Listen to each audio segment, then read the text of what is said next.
Have you ever seen someone reacting in a way that just seems off and wondered what is really going on there?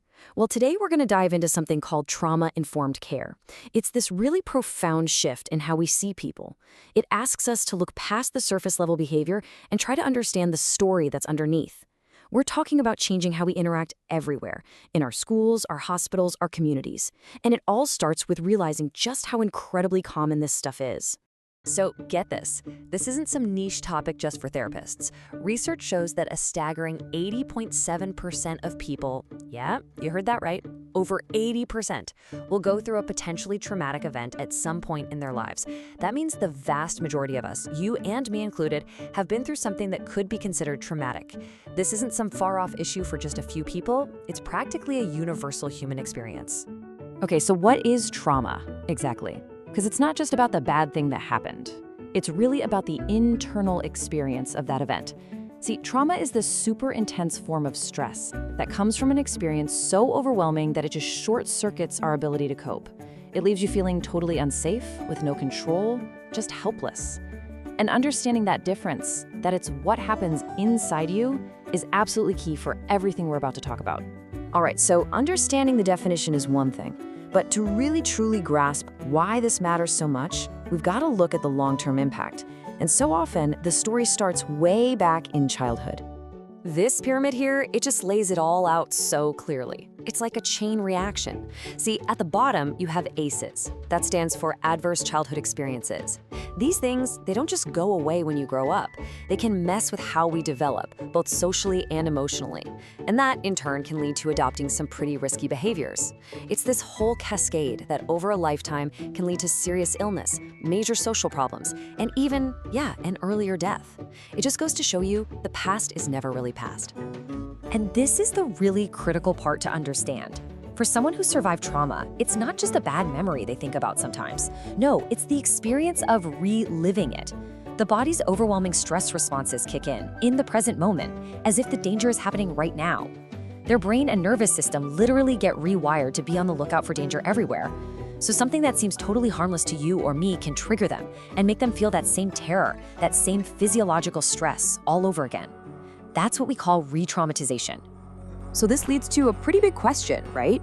If so many people are walking around carrying this and our everyday environments can accidentally poke that wound, what are we supposed to do? How do we start building systems, schools, hospitals, communities, that actually help people heal instead of making things worse? Well, the answer, or at least a big part of it, lies in this approach called trauma-informed care, or TIC for short.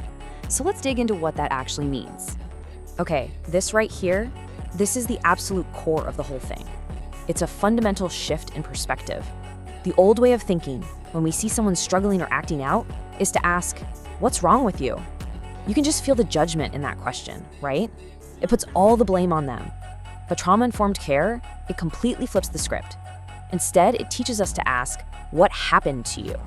And that one little change, wow, it opens the door to curiosity, to compassion, to actually understanding. And this is so important to get.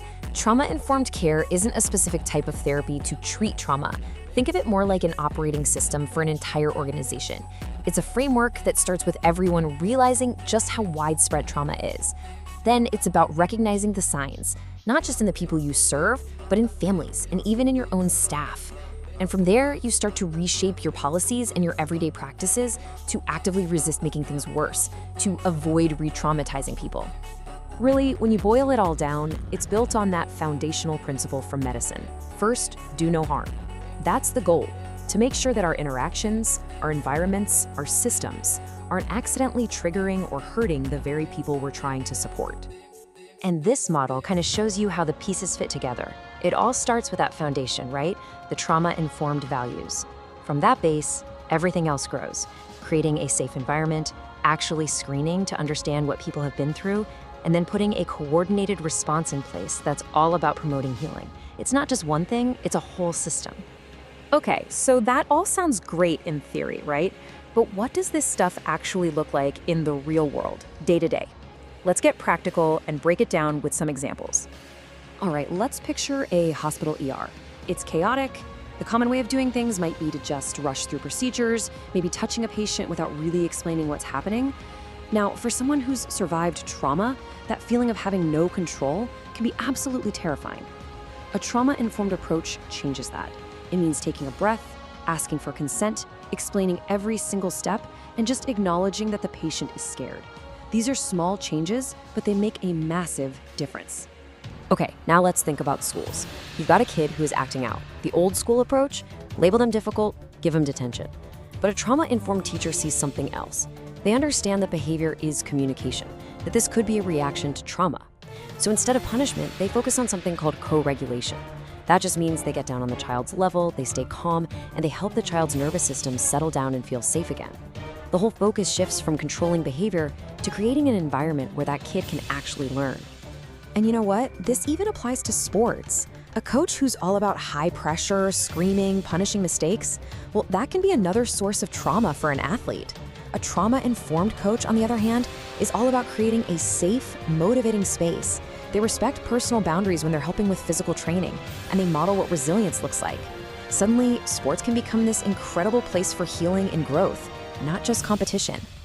So it's pretty clear that adopting this approach is a total game changer. But it's not easy. It definitely has its hurdles. So what does the path forward actually look like? I think one of the biggest aha moments is realizing that trauma isn't just an individual problem. It's not just about one person's experience. It operates on all these different levels. It's in our personal relationships, it's in our communities, and yeah, it's baked into our institutions and our culture. So if we want a response that actually works, we have to tackle the problem at every single one of these layers. And let's be real, making that kind of big systemic change is a tough climb. The challenges are very real. You've got a lack of awareness and training. Sometimes you have staff who are resistant to change. There are money issues, rigid policies, the list goes on. Getting past these barriers really takes a deep, long-term commitment, especially from the people at the top. But it's a commitment that is so worth making. And that really leaves us with this final thought to chew on. Just imagine, what if our default response to each other wasn't judgment, but curiosity? What if our systems, our schools, our hospitals, our workplaces were designed not just to be efficient, but to be places of safety and healing? What would a truly trauma-informed world actually look like? And maybe more importantly, what's one small thing you or I could do starting today to help build it?